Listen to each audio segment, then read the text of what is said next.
हे भाइयों, अब हम अपने प्रभु यीशु मसीह के आने और उसके पास अपने इकट्ठे होने के विषय में तुमसे विनती करते हैं कि किसी आत्मा या वचन या पत्री के द्वारा, जो कि मानो हमारी ओर से हो, यह समझकर कि प्रभु का दिन आ पहुंचा है, तुम्हारा मन अचानक अस्थिर न हो जाए और न तुम घबराओ।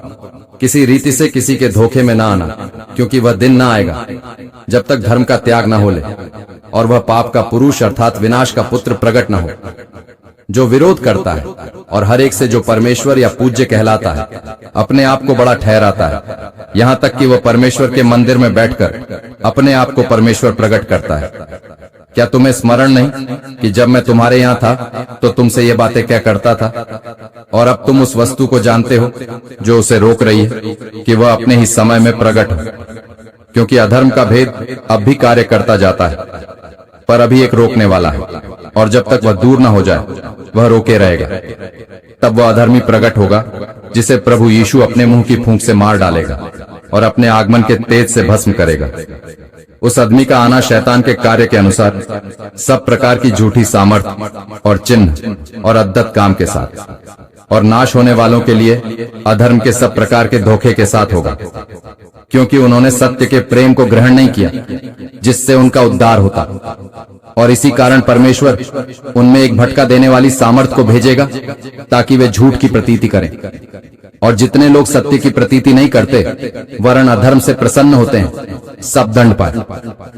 पर हे भाइयों और प्रभु के प्रिय लोगों, चाहिए कि हम तुम्हारे विषय में सदा परमेश्वर का धन्यवाद करते रहें कि परमेश्वर ने आदि से तुम्हें चुन लिया कि आत्मा के द्वारा पवित्र बनकर और सत्य की प्रतीति करके उतरार पाओ, जिसके लिए उसने तुम्हें हमारे सुसमाचार के द्वारा बुलाया कि तुम हमारे प्रभु यीशु मसीह की महिमा को प्राप्त कर। इसलिए हे भाइयों, स्थिर रहो और जो बातें तुमने क्या वचन क्या पत्री के द्वारा हमसे सीखी है उन्हें थामे रहो। हमारा प्रभु यीशु मसीह आप ही और हमारा पिता परमेश्वर, जिसने हमसे प्रेम रखा और अनुग्रह से अनंत शांति और उत्तम आशा दी है, तुम्हारे मनों में शांति दे और तुम्हें हर एक अच्छे काम और वचन में दृढ़ करे। हे भाइयों, हमारे लिए प्रार्थना किया करो कि प्रभु का वचन ऐसा शीघ्र फैले और महिमा पाए जैसा तुम में हुआ, और हम टेढ़े और दुष्ट मनुष्यों से बचे रहे, क्योंकि हर एक में विश्वास नहीं, परंतु प्रभु सच्चा है, वह तुम्हें दृढ़ता से स्थिर करेगा और उस दुष्ट से सुरक्षित रखेगा। और हमें प्रभु में तुम्हारे ऊपर भरोसा है कि जो आज्ञा हम तुम्हें देते हैं उन्हें तुम मानते हो और मानते भी रहोगे। परमेश्वर के प्रेम और मसीह के धीरज की ओर प्रभु तुम्हारे मन की अगुवाई करे।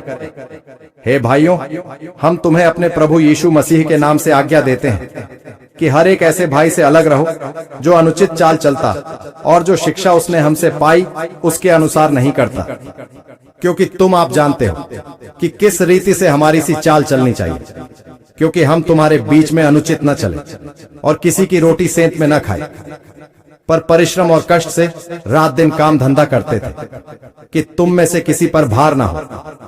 यह नहीं कि हमें अधिकार नहीं, पर इसलिए कि अपने आप को तुम्हारे लिए आदर्श ठहराएं कि तुम हमारी सी चाल चलो। और जब हम तुम्हारे यहाँ थे तब भी ये आज्ञा तुम्हें देते थे कि यदि कोई काम करना ना चाहे तो खाने भी ना पाए।